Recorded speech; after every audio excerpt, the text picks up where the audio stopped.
I thought I was just another quiet tenant in the building, until two women sat beside me one night, leaned in close, and whispered secrets meant only for my ears.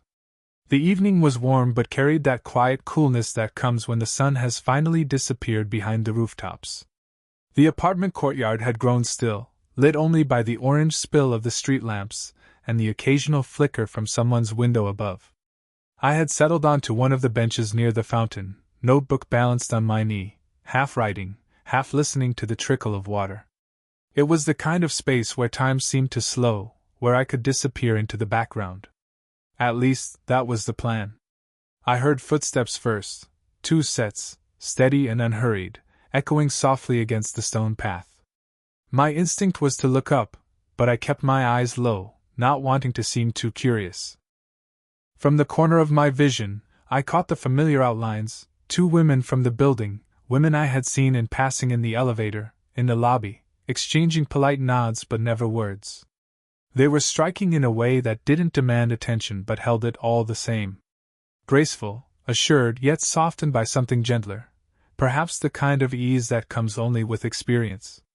Tonight they carried that ease with them, walking side by side, their quiet conversation broken by laughter that sounded too intimate to ignore. I expected them to pass by. Instead, they stopped. A pause, a small exchange of glances between them, and then, without a word to me, they lowered themselves onto the bench. One to my right, one to my left. The space between us was modest, but enough to change the air. Their perfume, delicate and contrasting, one floral, one warm like amber, began to mingle, settling around me. My pulse quickened, though I forced my posture to remain casual, notebook still open on my lap. For a moment, I felt caught in the middle of something unspoken. Their voices dropped slightly, carrying the soft cadence of whispers. I couldn't make out the words at first, only the texture of their laughter, low and secretive. My instinct was to lean away, to give them their privacy. And yet, something in the way they leaned just slightly inward, their bodies angling toward me, suggested that I was not an intruder. That my presence was not only tolerated but perhaps invited. The woman on my right adjusted her hair, her elbow grazing mine for the briefest moment. The one on my left crossed her legs slowly, the fabric of her skirt brushing against my knee. These were not deliberate gestures, not obvious, but they carried weight. Each accidental touch, each narrowing of space, seemed to echo louder than words. I told myself to focus on the page in front of me, but the truth was my attention had already shifted. Their whispers drew me in. It wasn't the content I longed for, not yet, but the intimacy of it. To be seated between them, with the night folding around us, felt like stumbling into a secret world I hadn't known was waiting. And though they hadn't spoken directly to me, I already felt the first threads of a story binding us together. The night carried on in that delicate stillness, the kind where even the smallest sound felt amplified, the trickle of the fountain, the faint hum of a car passing beyond the gates, the occasional rustle of leaves overhead. Between those sounds, their voices lowered, dipping into a register that wasn't meant for the whole courtyard, but somehow seemed designed for me. The woman on my right leaned closer to her friend, her shoulder brushing against my arm in the process. The contact was feather-light, barely there, yet it sent a spark through me, not because of its boldness, but because of its subtlety. Warmth bled through the fabric of my sleeve, and though she didn't shift away quickly, either of us acknowledged it aloud. Her perfume, faintly floral, delicate, mixed with the night air, weaving around me until it became impossible not to notice. I tried to focus on my notebook, eyes tracing over sentences I'd half-written earlier, but my mind wasn't there. Their whispers floated between them, just audible enough for me to catch pieces, fragments of a name, a sly remark about a neighbor, the kind of conspiratorial chatter that made me feel like I was in on something, even though I wasn't meant to be. Every few seconds their words dissolved into laughter, the kind of laughter that was soft enough to keep private, yet generous enough to invite me in. One of them, the woman on my left, turned her head, her eyes catching mine for the briefest moment. It was a glance layered with meaning, playful, questioning, maybe even testing. As if to say, "Are you listening? And if you are, What will you do with it? I swallowed, pretending to shift my notebook as though it required all of my attention. But the truth was, every fiber of me leaned toward them now, even if my body stayed rooted in place. The brush of touch returned, this time deliberate. The woman to my right rested her elbow more firmly against mine as she whispered something I couldn't quite catch, her lips so close to her friend's ear that strands of her hair slipped forward, brushing against my forearm. The intimacy of that simple gesture, hair brushing skin, the faint tickle of it, left me acutely aware of how near she was. For a moment I wondered if I should excuse myself, give them privacy. But then the woman on my left laughed softly, shaking her head as though rejecting a confession, and she angled her body toward me instead. Her knee brushed mine, lingering for the length of her sentence. And when her laughter faded, she let her eyes meet mine again, not fleeting this time, but steady, almost daring. It was then I understood. Their whispers weren't locked away from me. They weren't truly secrets unless I chose to remain outside of them. What they offered, in the hushed tone of their words and the closeness of their bodies, was something quieter, something far more dangerous, an invitation. And though I hadn't yet spoken, a part of me had already accepted. Their whispers eventually softened into conversation, no longer quite so secretive.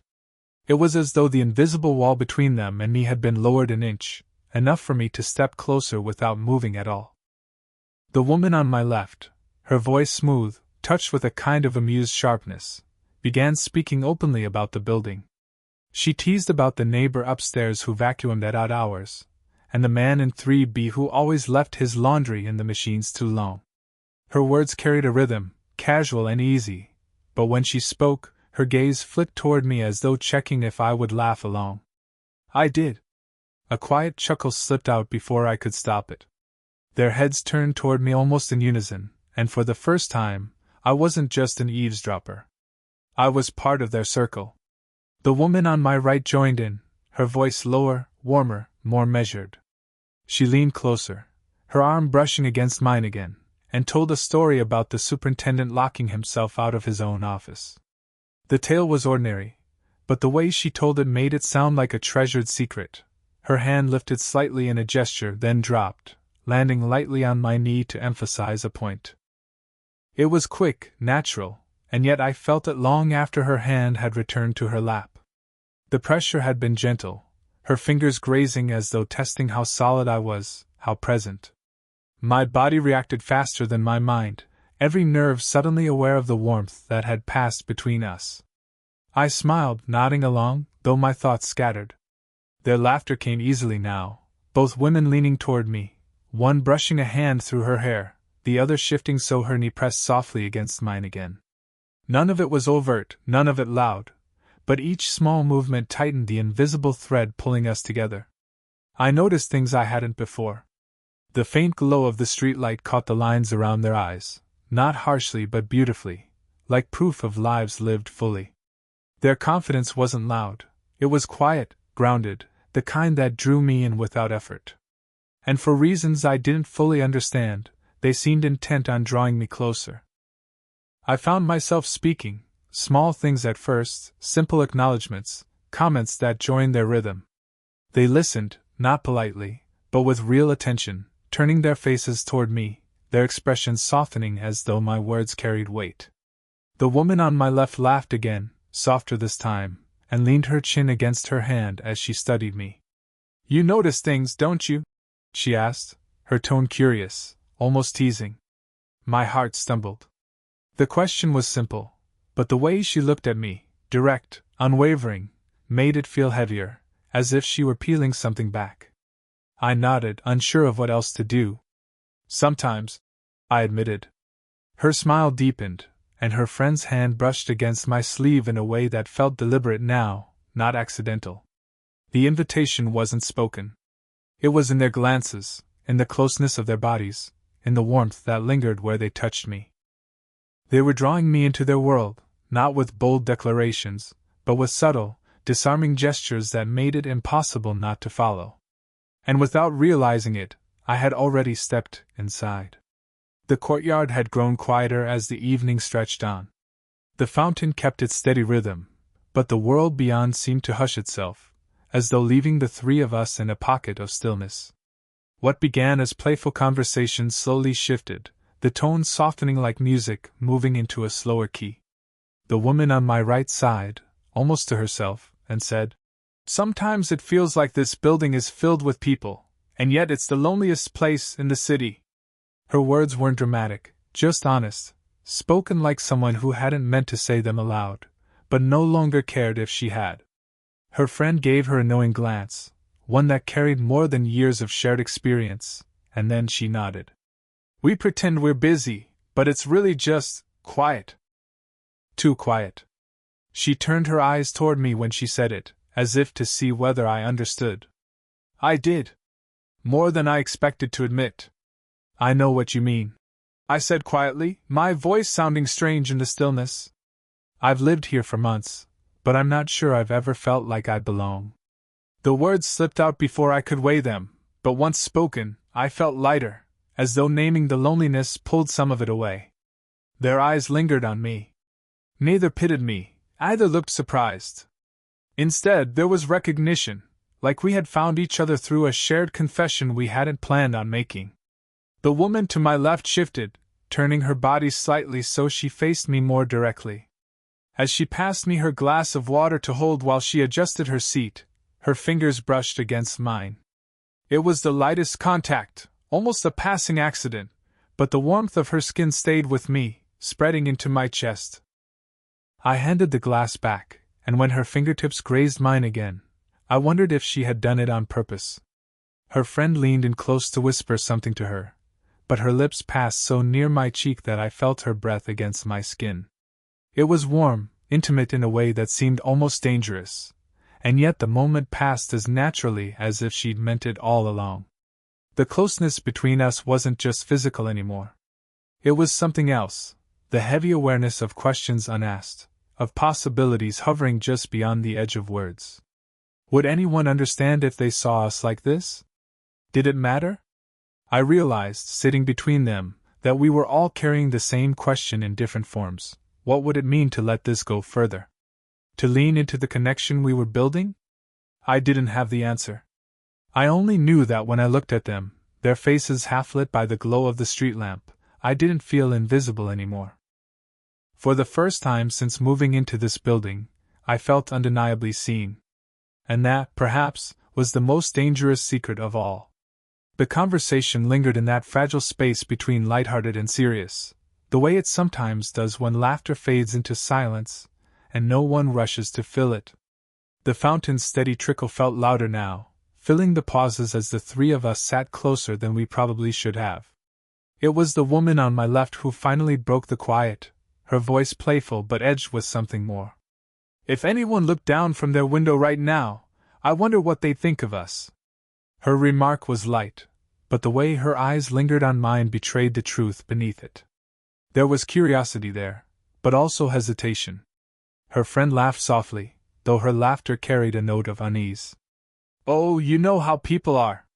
They'd probably get the wrong idea." The words settled between us like a stone dropped into still water. Wrong idea. The phrase lingered, echoing through my chest.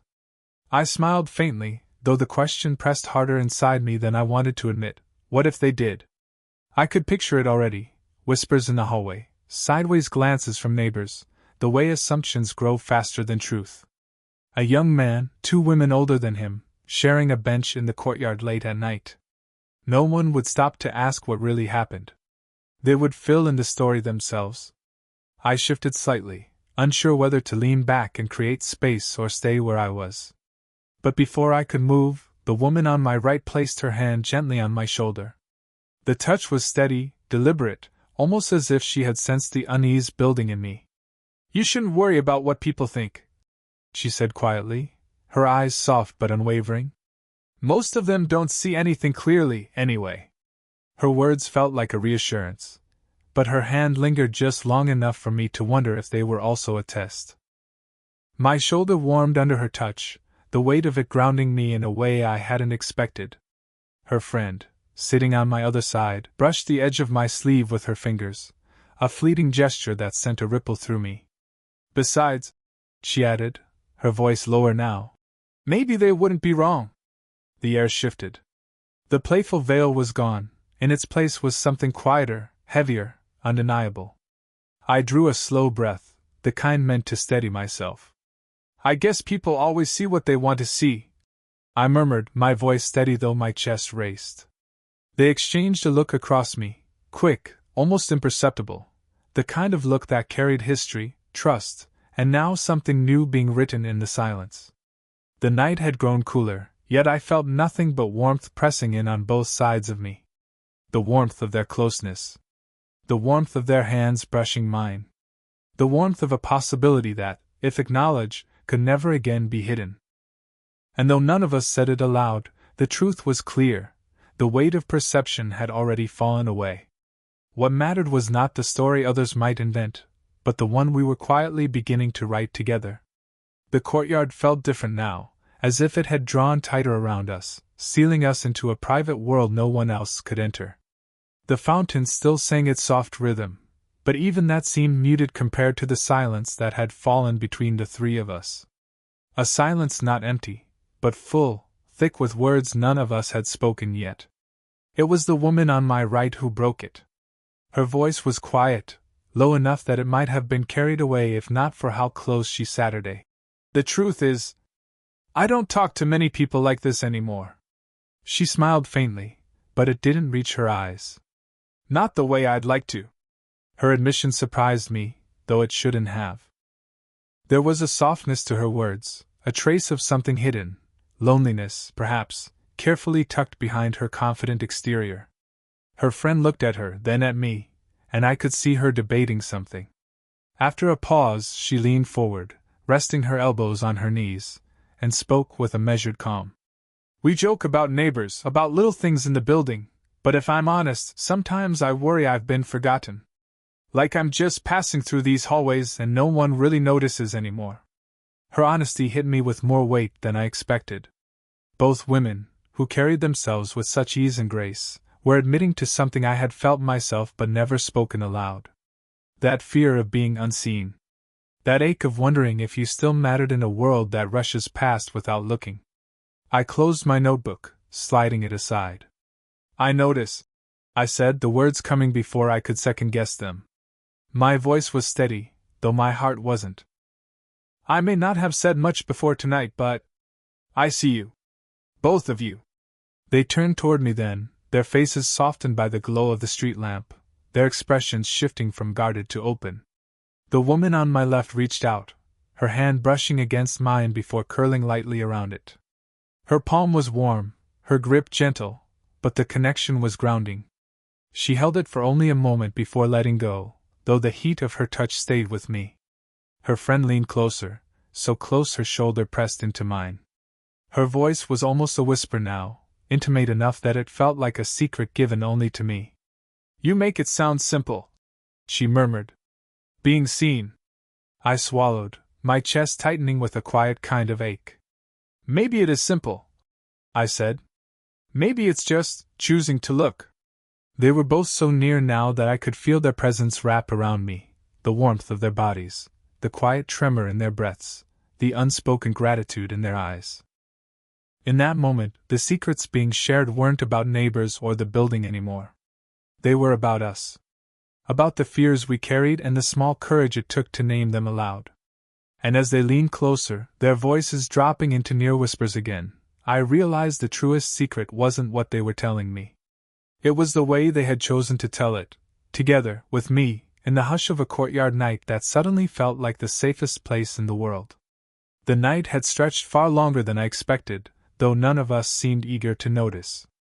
The fountain kept flowing, the street lamps burned on, and somewhere in the building above us, a window shut with a muted thud. But here, on the bench, time felt suspended. We had spoken truths that hours earlier would have been unthinkable. We had peeled back layers of distance until the three of us sat as though we had always been meant to share this space.